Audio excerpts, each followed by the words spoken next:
There are moments in history that do not announce themselves. They arrive without ceremony, in the dark, carried by aircraft that do not appear on radar, and missiles that cross international borders before any early warning system can process what it is seeing. The morning of February 28, 2026 was one of those moments. At 6:04 a.m. local time in Tehran, the air was cold and the city was beginning its ordinary Friday rhythm. Bread shops opening, early commuters on the metro, the distant call to prayer drifting across the rooftops of a capital that had lived under the weight of sanctions and internal tension for so long that the idea of a morning being interrupted by something unprecedented had become almost abstract. By 6:09 a.m., that abstraction was over. What the Iranian integrated air defense system detected in those first seconds was not a single threat. It was a cascade. The radar operators at the Western Air Defense Sector Coordination Center logged the first anomalous returns at 6:04 a.m., faint, intermittent contacts at extreme range that their algorithms initially flagged as atmospheric clutter. The operators applied standard clutter rejection protocols. The contacts did not go away. By 6:06 a.m., a second radar node in the network was logging its own set of anomalous returns, and the two data sets, when compared by the sector's automated fusion system, were not consistent with clutter. They were consistent with a large, coordinated inbound package traveling at high velocity from multiple vectors simultaneously. The senior watch officer at the coordination center reached for his alert phone at 6:07 a.m. He had the receiver in his hand when the first electronic warfare blanket descended on his network and every screen in the room went white. The operation that American planners had designated Epic Fury had been in continuous development for 31 months. It was not a strike plan in the conventional sense, a target list, a weapons load, a timing sequence. It was closer to a symphony. Every instrument assigned a precise entry point, every phase dependent on the phases before it, executing within tolerances measured in seconds. The opening movement, which began at precisely 5:58 a.m., belonged to the electronic warfare package. 4 EA-18G Growlers, operating from two carrier strike groups positioned in the northern Arabian Sea and the eastern Mediterranean, began their jamming runs from standoff positions that kept them outside the effective engagement range of every Iranian surface-to-air missile system in the Western order of battle. Their jamming was not broad-spectrum noise, it was surgical, targeted to the specific frequency bands used by Iran's radar network, its command and control data links, and the guidance systems of its most capable interceptor missiles. The effect on the Iranian air defense network was not gradual degradation. It was instantaneous blindness. One moment, the operators at the Sector Coordination Center had a recognized air picture. The next moment, they had snow. Into that blindness flew the first wave. 41 Tomahawk cruise missiles, launched from 3 destroyers and a submarine operating in the Red Sea and the Gulf of Oman, crossed into Iranian airspace on pre-programmed, terrain-following routes that had been designed to avoid every known radar installation along the approach corridors. The weapons traveled at low altitude, threading through valleys and around elevated terrain features with the patience of something that does not need to hurry because it knows exactly where it is going. Their targets were the physical infrastructure of Iranian Air Defense Command and Control, the hardened coordination centers, the fiber optic relay nodes, the backup communication hubs that the Iranian military had spent a decade dispersing and hardening against exactly this scenario. The adversary had been thorough. The planning team at CENTCOM had been more thorough. Every node on the Iranian command and control architecture had been geolocated, characterized and assigned to a specific weapon with a specific warhead selected for the specific construction type of its target. At 6:09 a.m., the first Tomahawk impacted the Western Air Defense Sector Coordination Center. The building, a reinforced concrete structure on the western edge of Tehran's military district that had been hardened to survive conventional strikes, absorbed the impact of a unitary warhead that had been selected precisely because unitary warheads are more effective against reinforced concrete than blast fragmentation designs. The structural result was not cinematic.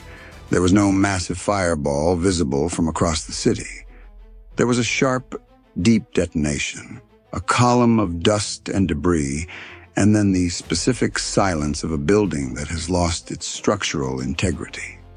The senior watch officer, who had reached for his alert phone 2 minutes earlier, was not at his console when the weapon arrived. He had moved to the hardened communications alcove at the back of the center, an instinct born from the same training that had taught him to recognize anomalous radar returns. That decision, made in the 2 seconds between picking up the phone and the screen going white, was the reason he was alive at 6:10 a.m. The coordination center was not. Simultaneously, across 17 other target coordinates, spread from the northwestern border region to the Persian Gulf Coast, the first wave of Tomahawks completed their approach sequences. Air defense radar sites that had been the eyes of the Iranian network went offline. Communications relay towers that had been the nervous system of the integrated architecture ceased to function. The backup coordination centers that were supposed to absorb command authority, when primary nodes were struck, found their own data links cut before the handoff could be completed. The Iranian air defense system, which had been designed with redundancy as its central engineering principle, discovered in the space of 4 minutes that redundancy only functions when the primary and backup systems are not struck simultaneously. The second wave arrived at 6:14 a.m. Israeli F-35I Adir aircraft, operating from bases in the Negev and from a forward staging arrangement that had been coordinated with American planners over the preceding 72 hours, crossed into Iranian airspace on the western axis.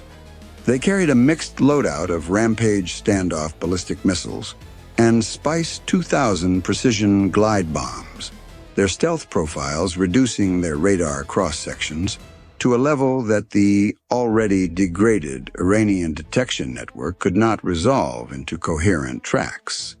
Each aircraft had been assigned a specific target package drawn from the integrated strike matrix, a list of Iranian ballistic missile storage facilities, fuel depots for the missile force, and the mobile launcher erector vehicles that represented the most time-sensitive targets in the entire strike architecture. Mobile launchers do not wait. The planning assumption was that any Iranian mobile missile system that was not struck in the first 20 minutes of the operation would be dispersed, concealed, and unavailable for subsequent targeting. The Israeli pilots understood this constraint. Their approach profiles had been optimized for speed at the cost of fuel margin. They were not flying conservatively. Inside the lead Adir, the mission commander watched his targeting display update as the data-linked picture from American surveillance assets populated his screen with real-time position information on the mobile launcher vehicles his package had been assigned. 3 of the 4 vehicles on his list were still at their pre-surveyed firing positions. The intelligence had been good. The 4th had moved. Not far, the thermal signature from the surveillance feed showed it approximately 400 meters from its logged position, pulling into a covered vehicle revetment along a ridgeline. 400 meters. The Rampage missile he carried had a standoff range that made 400 meters irrelevant to the physics of the engagement. What it was not irrelevant to was the targeting solution. The mission commander updated the target coordinates manually, his fingers moving through the data entry sequence with the economy of someone who has performed this task under simulated time pressure, so many times that the real version feels almost routine. Almost. The weapon released at 6:17 a.m. It found the revetment at 6:18 a.m. and 40 seconds. The third wave was American, and it was the heaviest. At 6:22 a.m., a coordinated package of 64 aircraft, F-15E Strike Eagles, F-16CJ Wild Weasels, F-22 Raptors flying fighter sweep to clear any surviving Iranian interceptors, and B-1B Lancers carrying the extended range munitions that gave the strike its reach into heavily defended target sets, crossed into Iranian airspace from the north, the west, and the south simultaneously. The coordination of this three-axis attack had required a planning effort that involved 47 separate targeting cells working in parallel over a period of weeks, each responsible for a specific geographic sector and a specific set of targets within that sector.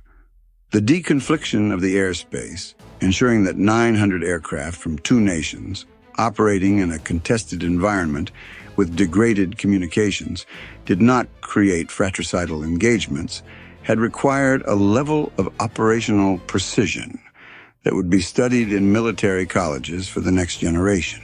The F-16CJ Wild Weasels went first into each axis, their AN/ASQ-213 harm targeting system searching for any Iranian radar that was still operational and brave enough to radiate. Most of the surviving radar operators had made the rational decision to shut down their emissions rather than invite an anti-radiation missile. A few had not. The Wild Weasels found them. Each harm launch was logged in the mission data recorder and would contribute to the post-strike assessment of how much of the Iranian air defense architecture had survived the opening electronic warfare and Tomahawk phases. The answer, as the data accumulated, was less than the most optimistic pre-mission estimate. The planning had been more effective than the planners had allowed themselves to believe. At 6:31 a.m., the first B-1B released its payload over the target set assigned to the Northern Strike Corridor, a complex of hardened missile production facilities in the mountain foothills north of Tehran that had been identified by intelligence collection as the primary manufacturing node for Iran's medium-range ballistic missile program. The B-1B carries an internal weapons load that allows it to deliver a quantity of precision-guided munitions in a single pass that would have required a dozen aircraft a generation ago. The facility complex received that payload over a period of 43 seconds. The structural consequence was total. The manufacturing infrastructure that had taken 11 years and an estimated $4 billion to construct, conceal, and harden was rendered inoperable in less than a minute. By 6:45 a.m., the Iranian Air Defense Network had managed to reconstitute partial functionality at two surviving regional coordination nodes, both located in the eastern part of the country outside the primary strike corridors. Their operators, working with degraded communications and no integrated air picture, attempted to coordinate intercepts using the surviving battery of Russian-supplied long-range surface-to-air missiles still operational on the eastern approach. They achieved a radar lock on a trailing F-15E Strike Eagle at 6:47 a.m. and launched two missiles. The F-15E crew received the launch warning at the same moment and executed an immediate defensive break while dispensing a programmed countermeasure sequence. The pilot pulled 4.5 Gs through the brake turn, a force that pressed him into his seat with a weight that made breathing feel like lifting, and held the turn for 11 seconds that felt considerably longer. Both Iranian missiles detonated in the chaff cloud his aircraft had left behind, close enough that the proximity blast rippled his airframe with a vibration his weapons systems officer logged as structural overstress on the flight recorder. The aircraft was flyable. The crew was shaken. They completed their egress and recovered aboard a tanker track over the Gulf of Oman 40 minutes later. The Iranian desperation move, when it came, was not from the air defense network.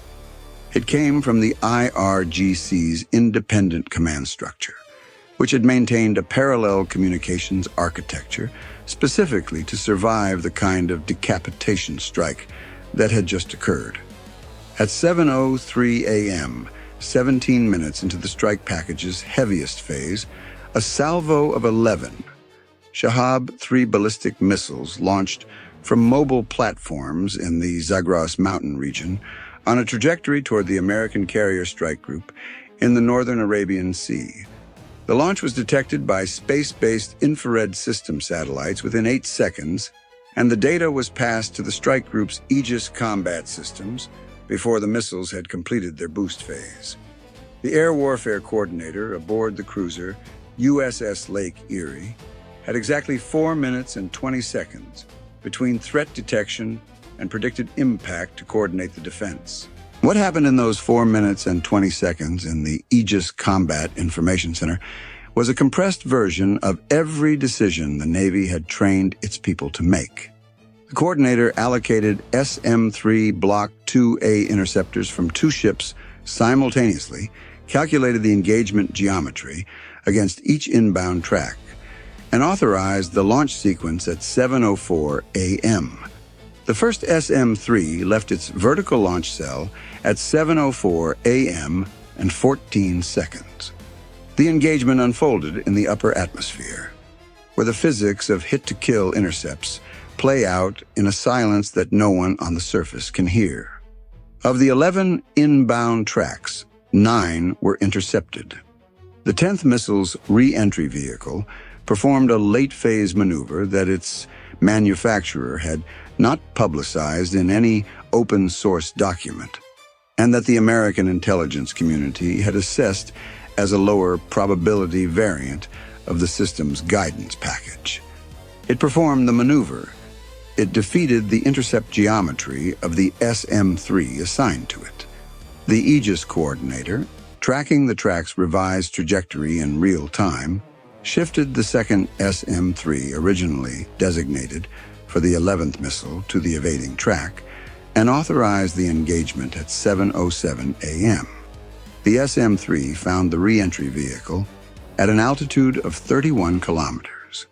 The detonation was logged as successful at 7:07 a.m. and 41 seconds. The 11th missile was destroyed in the terminal phase by CIWS. No ship sustained damage.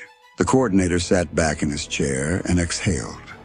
His console showed 11 threats, 11 intercepts. His hands, when he looked at them a moment later, were not entirely steady.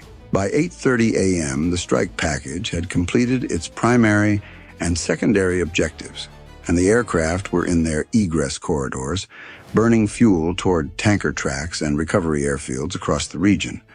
The post-strike battle damage assessment, which would take days to compile fully from the surveillance feeds, preliminary indications, and signals intelligence collection, began returning data that confirmed the strike's operational effectiveness at levels that exceeded the pre-mission planning assumptions.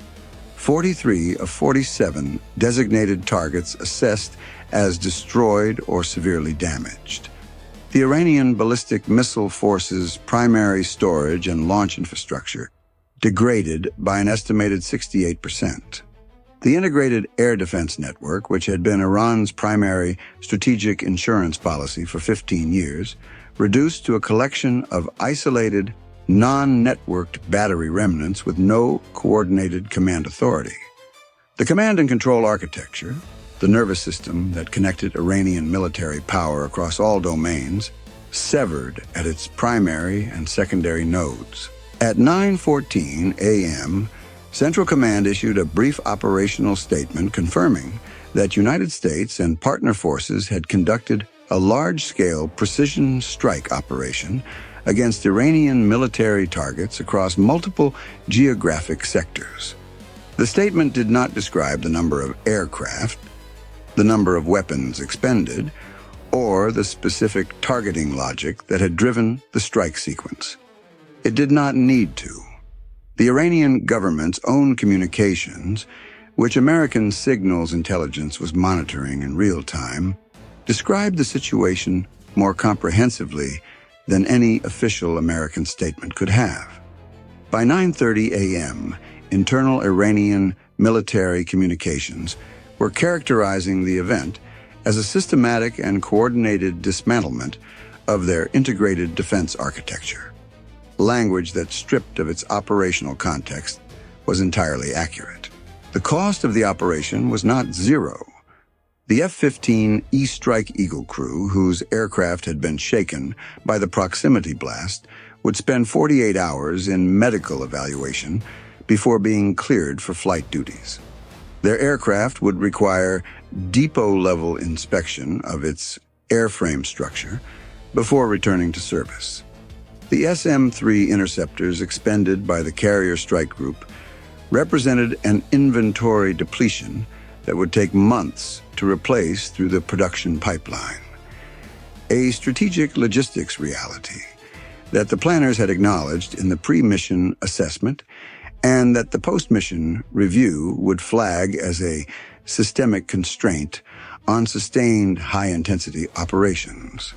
The cumulative aircrew fatigue across the strike force, which had launched from 3 different time zones and recovered across a 4-hour window, represented an operational readiness deficit that would take days to reconstitute.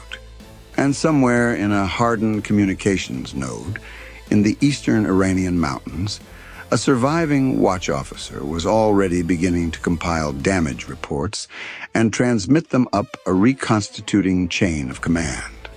The adversary was not finished, but they were operating from a strategic position that was fundamentally different from the one they had occupied 36 hours earlier.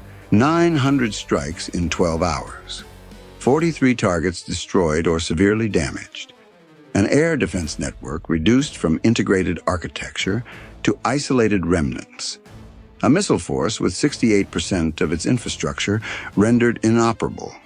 0 aircraft lost to enemy action. 11 ballistic missiles intercepted before they reached their targets. 1 crew shaken. 1 airframe bent.